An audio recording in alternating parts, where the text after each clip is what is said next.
ସଫଳତାର 20ଟି ମୂଳମନ୍ତ୍ର କ'ଣ ଆସନ୍ତୁ ଜାଣିବା।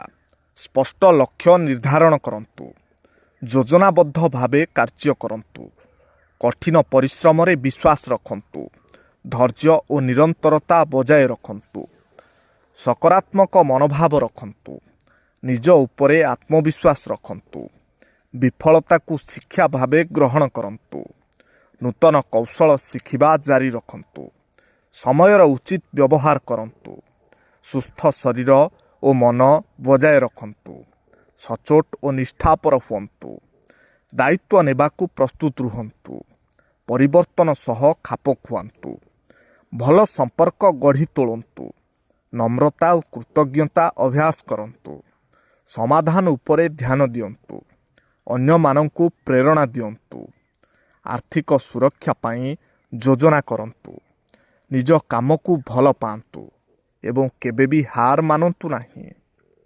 ସୁନ୍ଦର ସେଇ ଅଧୁରା ପ୍ରେମ। ବାଟରେ ତ ଅନେକ ଲୋକ ମିଳନ୍ତି, ଅନେକଙ୍କ ଚେହେରା ବି ଭଲ ଲାଗେ, ହେଲେ ସଭିଙ୍କୁ ତ ପ୍ରେମ କରି ହୁଏନି।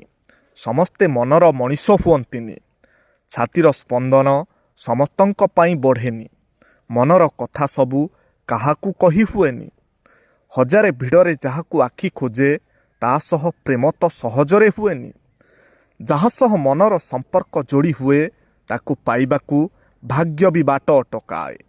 ଯାହା ପାଇଁ ଆଖି ଲୁହରେ ଭିଜିଯାଏ ସିଏ କେବେ ସହଜରେ ମିଳେନି। କ'ଣ ସାଙ୍ଗମାନେ ଠିକ୍ ତ?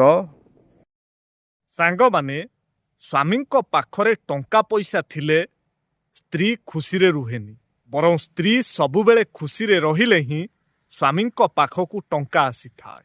ଆଉ ଗୋଟିଏ କଥା ମନେ ରଖନ୍ତୁ, ସ୍ତ୍ରୀର ସନ୍ତୋଷ ହିଁ ସ୍ୱାମୀ ପାଇଁ ସଫଳତାର ସବୁଠୁ ବଡ଼ ଚାବିକାଠି। କ'ଣ ସାଙ୍ଗମାନେ ଠିକ୍ ତ? ସାଙ୍ଗମାନେ, ସ୍ୱାମୀଠାରୁ ନିକଟତର ଆଉ କେହି ନାହିଁ। ଏକ ନିର୍ଦ୍ଦିଷ୍ଟ ବୟସ ପରେ ଝିଅମାନେ ସେମାନଙ୍କ ବାପା ମାଙ୍କ ଉପରେ ବୋଝ ହୋଇଯାଆନ୍ତି, କିନ୍ତୁ କେବଳ ସ୍ୱାମୀ ହିଁ ତାଙ୍କ ସ୍ତ୍ରୀକୁ ଭଲରେ ରଖିବା ପାଇଁ ମୃତ୍ୟୁ ପର୍ଯ୍ୟନ୍ତ କଠିନ ପରିଶ୍ରମ କରନ୍ତି। କ'ଣ ସାଙ୍ଗମାନେ ଠିକ୍ ତ? କମେଣ୍ଟରେ ଆପଣଙ୍କର ଉତ୍ତର ନିଶ୍ଚୟ ଲେଖନ୍ତୁ। ସାଙ୍ଗମାନେ, ଯଦି ତୁମେ ସ୍ୱାଦ ତ୍ୟାଗ କର ତେବେ ଏହା ଶରୀର ପାଇଁ ଲାଭଦାୟକ। ଯଦି ତୁମେ ବିବାଦ ତ୍ୟାଗ କର ତେବେ ଏହା ସମ୍ପର୍କ ପାଇଁ ଲାଭଦାୟକ। ଆଉ ଯଦି ତୁମେ ଅଯଥା ଚିନ୍ତା ତ୍ୟାଗ କର ତାହେଲେ ଏହା ସମଗ୍ର ଜୀବନ ପାଇଁ ଲାଭଦାୟକ। କ'ଣ ସାଙ୍ଗମାନେ ଠିକ୍ ତ? କମେଣ୍ଟରେ ଆପଣଙ୍କର ଉତ୍ତର ଲେଖିବା ପାଇଁ ଅନୁରୋଧ।